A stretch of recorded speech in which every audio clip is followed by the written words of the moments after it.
Ny mikasika ny fanadahadiana izay atao amin'ireo mpitondra sasansasany teo aloha, tsy misy valifaty politika velively eto hoy ny ministra Gasikara Fensoa sady mpitondra tenin'ny gouvernemanta fa nifoto-kevitra ny tolona izay natao dia ny hoe tsy misy intsony ireo tsy maty manota. Nambarany ihany koa fa misy raha mahakasika ireny olona samborina sy anaovana fanadahadiana ireny fa tsy resaka valifaty velively akory. Notsindriany ihany koa fa tsy voatery ho meloka ireny olona ireny hoy ministra Gasikara Fensoa satria ny fitsarana ihany no mpitsara azy ireo. Anisan'izany moa ny vadiny ben'ny tanàna teo aloha nena Andriantsitohena sy ny ben'ny tanàna ankehitriny Ramatoa Harilala Ramanantsoa izay samy hanaovana fanadahadiana noho ny raha kinapsa. Za zany tsy resaka valifaty politika zany fa hoe andaotsika kosa merina natao hoe fahamarinana analana atao hoe tsy maty manotsika satria be deaibe ary zany teny aminareo fa nandrarabo inona triple sept reny ary dia mbola miverina mandray an'izany dossier zany ny tompona ndraiky sam'izao fotoana zao ao anatin'ny fanavozana daholo zany rehetrarehetra zany ary aokotsika hoa tsy andiso fa ny atao hoe meloka ny olona anankiray dia ny fitsarana no mamoaka ny didy hoe meloka izy zay vao meloka ny olona anankiray.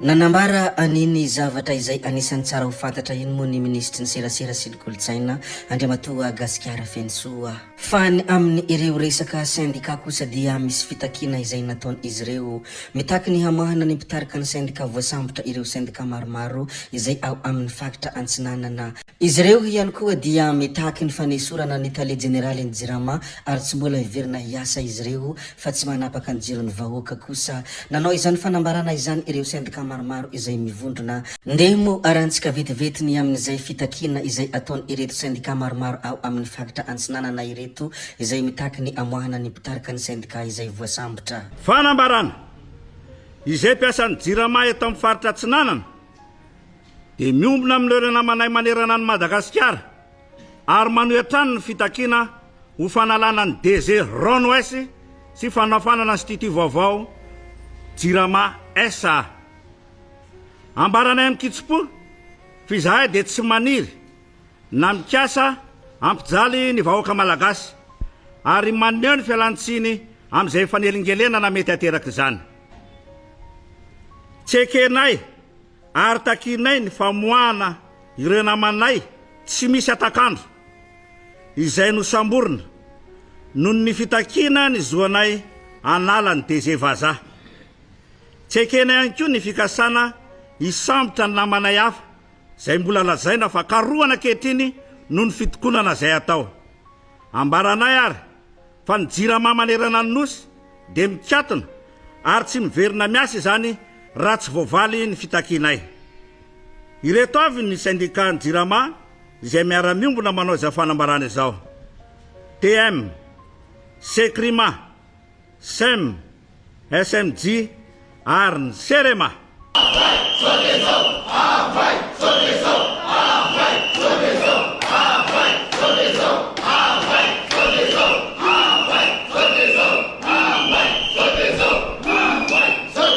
Ino moa ny fitakina izay nataony izy ireo ary amin'ny farany iny horonan-tsary iny moa dia milaza izy ireo hoe avoa izao dia zao ny namanay.